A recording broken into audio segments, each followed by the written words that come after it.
Welcome back, everyone. We are monitoring another gloomy start to the day. You can see those low-hanging clouds out there, and there are a few very, very light showers moving inland. Temperatures, though, are muggy. We're at 76 degrees right now. Dew point values also in the low 70s, meaning it is humid out there, regardless of if you're seeing the rain or not.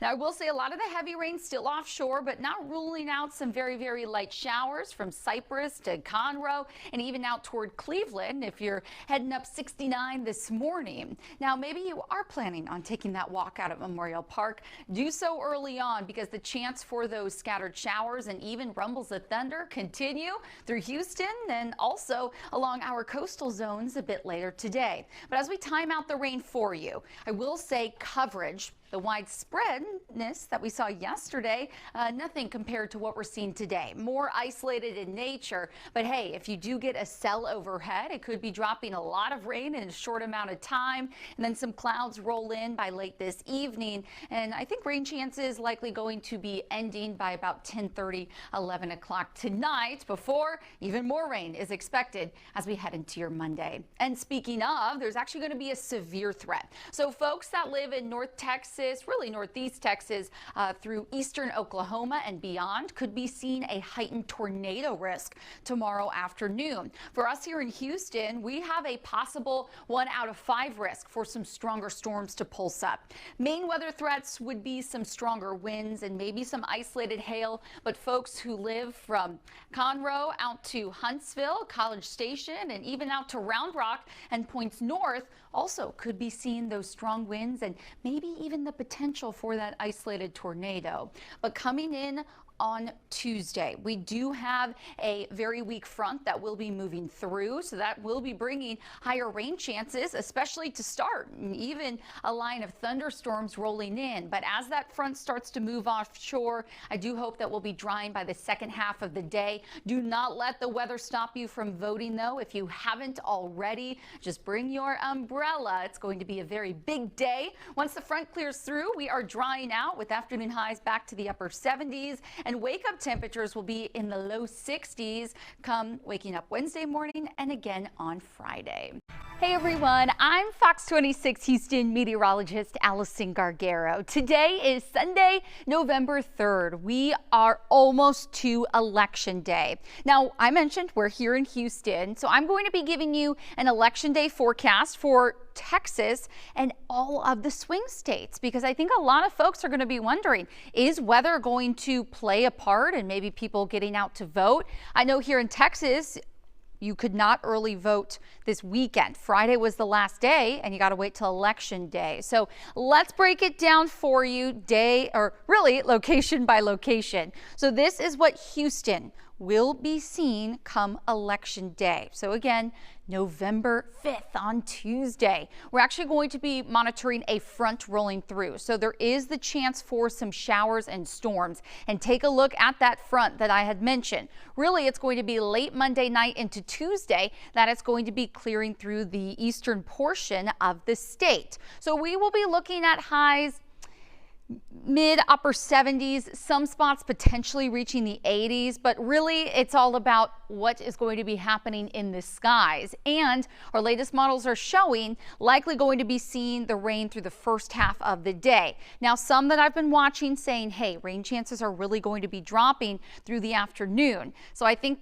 folks might be wondering, okay, should I just wait until the afternoon? But what if the rain doesn't stop? I think your best bet is go out the time that you had planned to vote and keep your umbrella handy. But we are going to be timing this down for you each day leading up and on Election Day so that you can really make that informed decision of exactly what time you're going to want to head to the polls. Now, our cold front that will be moving through Texas is associated with an area of low pressure all the way up to the Great Lakes. So this front is going to be moving through the midsection of the U.S. I mentioned Monday into Tuesday. So what does that mean for folks in Wisconsin? Now, the timing on what just rolled through was Tuesday morning through the evening. So by the late evening hours, a lot of that storm coverage will be shifting east, but we know that the polls close sometime early evening, meaning that there is still the chance for those showers and storms through a good portion of the day across the entire state of Wisconsin. It's also going to be a windy one. Those gusts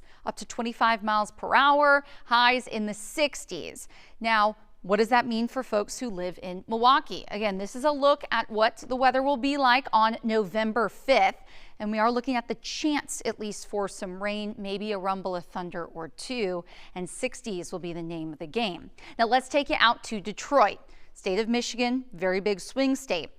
And Detroit is in the southeastern corner of the state. So moving across Lake Michigan, those storms go, and it's really going to be impacting the western half of Michigan and northern Michigan. But Detroit, being on that southeast side, really going to be getting in on the wind. So maybe the chance for an isolated shower in Detroit proper, but it is going to be very windy out there. Remember, I mentioned the northern half of the state and then out west. So folks who live in the UP, from Mackinac City down to Traverse City, Alpena, Grand Rapids, Lansing, those are some spots where the rain could be moving in. I will say it looks mostly light, but still rain on election day. Now, I do want to take you out to Pennsylvania. That's going to be a huge state in this election. And it looks like highs will be in the 70s, monitoring those mostly cloudy skies, and really no big problems expected. Meaning folks, head out to the polls anytime, not something that you're going to need to be dodging rain or anything like that. And Philly voting conditions starting at 7 a.m. through the afternoon, mostly clear to clear skies, and those temps will be in the 70s. Now I want to take you down to North Carolina. We're talking Charlotte, and it is going to be pretty cloudy out there, but all in all, things look rather quiet. Temps in the 60s. Hey, for this time of year, honestly, that's not too bad. And you can see any shower chances during that time well out west, maybe some just off the coast of South Carolina. But all in all, pretty mild weather pattern with those mostly cloudy skies. Now let's take you down to Georgia, because we do have the overlay of what the radar could be looking like. And I'm not going to lie, there is the chance for some isolated showers. Nothing too widespread, doesn't look to be too impactful, nothing severe, anything like that. So we're talking 70s with a breeze, and you know, waiting in line, maybe you'll need to have an extra layer of a jacket on. Atlanta does look to be partly cloudy, and those temperatures in the 70s, and looks like this model in particular showing maybe highs near 80. Hey, I guess that's November in the South, right? Now I want to take you out west. Phoenix. Looking at clear skies and temperatures a bit chilly to start the morning, but for folks that will be heading out later in the evening, we'll be looking at highs in the 70s. Not much happening in the skies across the entire state. Sunny and dry. Remember I mentioned Phoenix going to be a bit chilly in the morning? Well, when you head up to Page near the Grand Canyon, Sedona, Flagstaff, well, it's mountainous terrain, so it could be much chillier up there than what we'd be seeing down in the valley. So something to keep in mind, but all in all, nothing in the way of widespread rain or anything like that. And then lastly, I want to take you out to Nevada. Also, looks like these states out west going to be pretty quiet, at least in the weather department. Highs in the 60s, mostly sunny, and honestly, a great day to get out and vote. So lastly, I want to leave you with our voting in Vegas. Clear skies, 40s to start your morning before those afternoon highs will be in the mid to upper 60s. So I mentioned that we're going to continue to bring you these updates because I think it is important, especially you have family or friends that live in these swing states. You've been talking to them. We just want to give you an update on the weather because that's always something that we're keeping a close eye out on, as Tuesday is such a very big day for this country. So as always, we'll continue to bring you the latest right here on the free Fox Local app, now available on your smartphone. Have a great rest of your Sunday and a great week ahead.